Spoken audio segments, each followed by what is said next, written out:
नमस्कार। निःशुल्क ज्योतिष परामर्श केंद्र में आप सबका स्वागत है। आज दिनांक 9 अगस्त 2024 शुक्रवार। मेरा मोबाइल नंबर 8005817305। जैसे कि हमारी चर्चा समस्या और समाधान पे चल रही है और समस्या के बारे में हमने जाना कितने प्रकार की समस्याएं होती है, कहाँ से प्राप्त होती है, कैसे प्राप्त होती है, कैसे उसका निराकरण किया जा सकता है। अब सबसे बड़ी जो समस्या है वो है समय। समय निरंतर गति से चल रहा है। हमें अपने जीवन में एक निश्चित समय प्राप्त हुआ है। कहते हैं मृत्यु निश्चित है, उसको अपने समय पर आनी है। तो हमें इस समय के महत्व को समझना होगा। अर्थात जो हमें जीवन प्राप्त हुआ है उसमें जो एक निश्चित समय हमारे पास है, हमें उसका ज़्यादा से ज़्यादा सदुपयोग करके, ज़्यादा से ज़्यादा ज्ञान प्राप्त करके, अर्जित करके, अध्ययन करके, हमारे ज्योतिषाचार्यों द्वारा दी गई हमें जो शिक्षा है इसका सहारा लेकर के और हमें अपने जीवन को संचालित करना चाहिए और आगे की ओर लेकर के जाना चाहिए। और आने वाली पीढ़ी को हम क्या दे सकते हैं, इस समाज को क्या दे सकते हैं, इस प्रकृति को कैसे समझ सकते हैं, प्रकृति के स्वरूप को कैसे समझ सकते हैं, प्रकृति के अनुसार कैसे कार्य कर सकते हैं, ये सब हमें समय के साथ सीखना होगा। क्योंकि समय सबसे बड़ी ताकत है। कहते हैं कि समय बलवान है और समय कभी भी एक जैसा नहीं रहता है। यदि सूर्योदय के साथ प्रकाश देता है तो वह अंधेरे का हरण कर लेता है, लेकिन सूर्यास्त के समय सूर्य अपने प्रकाश को छुपा लेता है और चंद्रमा या रात का अंधेरा ब्रह्मांड में छा जाता है। अर्थात हर अंधेरे के बाद प्रकाश का आना निश्चित है। ठीक इसी प्रकार से हमारे जीवन में हर सुख के बाद दुख और दुख के बाद सुख का आना भी निश्चित है। हर समस्या के लिए भी यही बात है कि यदि हमारे जीवन में समस्या है तो उसका समाधान भी निश्चित रूप से है। हमें केवल इसको समझना होगा। यदि समय एक जैसा नहीं रहता, यदि चंद्रमा 15 दिन घटता है और 15 दिन बढ़ता है, यदि सूर्य सुबह उदय होता है, दिन में अपना पूर्ण प्रकाश देता है और शाम को अस्त हो जाता है, तो हमें भी ये समझना होगा कि हमारे साथ भी जो घटनाएं घट रही हैं, जो समस्याएं उत्पन्न हो रही हैं, जो हम महसूस कर रहे हैं, ये समय के साथ परिवर्तित है। निश्चित रूप से इनका समाधान हो जाएगा और हम समस्याओं से बाहर होंगे। तो हमें समय का महत्व समझना होगा। समय के महत्व को समझते हुए समय के अनुरूप कार्य करना होगा। समय को कैसे समझा जा सकता है, आज हम इसी विषय पर बात करेंगे। समय को समझने का तात्पर्य यहाँ पर हमारे ज्योतिषाचार्यों द्वारा कहना है कि जब हमारे जीवन की संरचना 4 वर्णों के द्वारा होती है, 4 अवस्थाओं में होती है। पहली बाल अवस्था। तो बाल अवस्था हमारे खेलने कूदने, विकसित होने, मौज मस्ती करने और सुख भोगने के लिए प्राप्त होती है।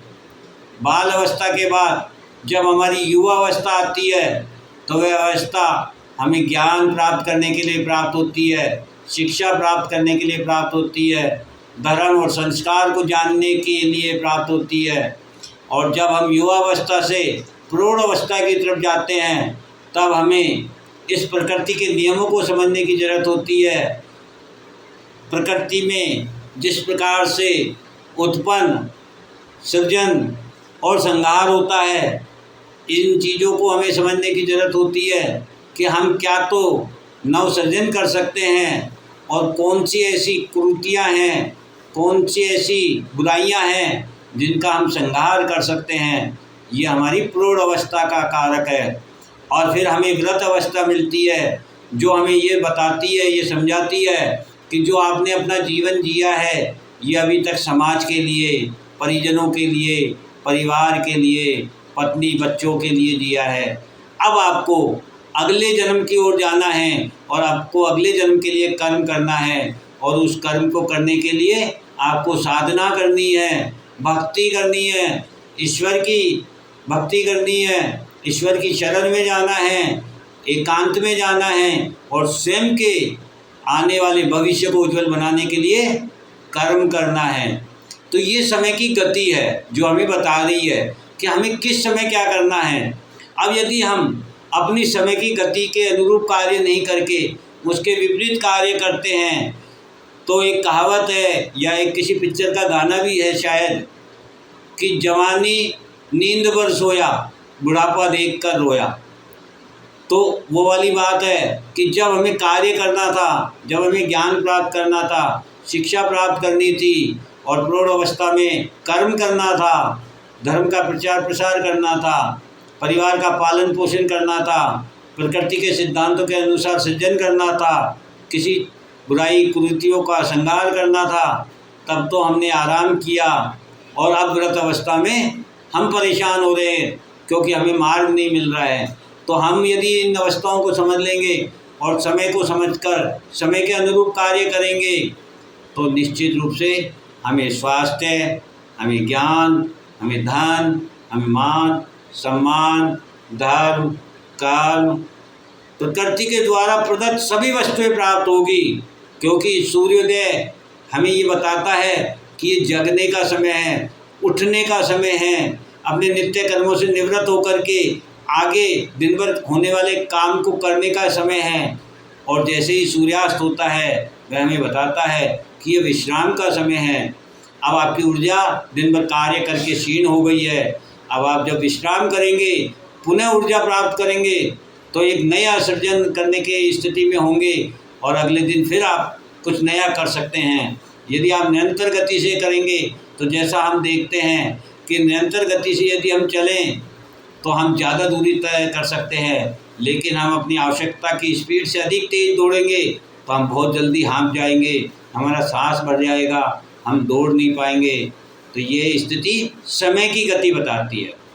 ये समय की गति ही हमारे जीवन को चला रही है, इस प्रकृति को चला रही है, हमारे दिल की धड़कनों को चला रही है।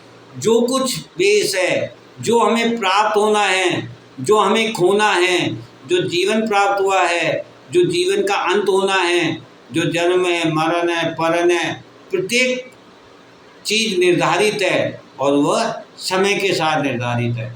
यदि हम समय को समझ लेंगे तो हमें कभी कोई समस्या नहीं हो सकती। हम आज हर समस्या से इसलिए घिरे हुए हैं, परेशान हैं कि हम हर चीज़ समय से पहले चाहते हैं, हम समय से तेज़ दौड़ना चाहते हैं, हम औरों से आगे निकलना चाहते हैं। हम ये भूल जाते हैं कि हम कितना भी आगे निकल जाए उसके आगे फिर हमें कोई ना कोई मिलने वाला है, कोई ना कोई चैलेंज आने वाला है, क्योंकि बिना संघर्ष के जीवन निरर्थक है। और यदि हम पहाड़ की ऊंचाई को देखें तब भी हम जान पाएंगे कि समय की गति क्या है। यदि हम ढलान से ऊंचाई की तरफ चढ़ेंगे तो ऊंचाई पर एक निश्चित पॉइंट ज़रूर मिलेगा जो हमें ये बता रहा है कि अब ढलान की ओर जाना है। यही हमारा जीवन की संरचना है कि बचपन से लेकर जब हम युवा अवस्था से प्रौढ़ अवस्था की तरफ जाते हैं तो हम चढ़ाई की तरफ बढ़ रहे होते हैं, हम ऊंचाइयों को छू रहे होते हैं। लेकिन प्रौढ़ अवस्था के बाद जब हम वृद्ध अवस्था की ओर जा रहे होते हैं तो समय हमें बताता है, हमारा शरीर हमें बताता है कि हम अब ढलान की तरफ है। और ढलान की तरफ जब होते हैं तो हमें ये समझना होगा कि अब हम धीमी गति से अपने आप को संभालें और समय को पहचानें। समय पर कहने को तो बहुत कुछ है लेकिन बहुत है, सफिशिएंट है। जय हिंद, जय भारत।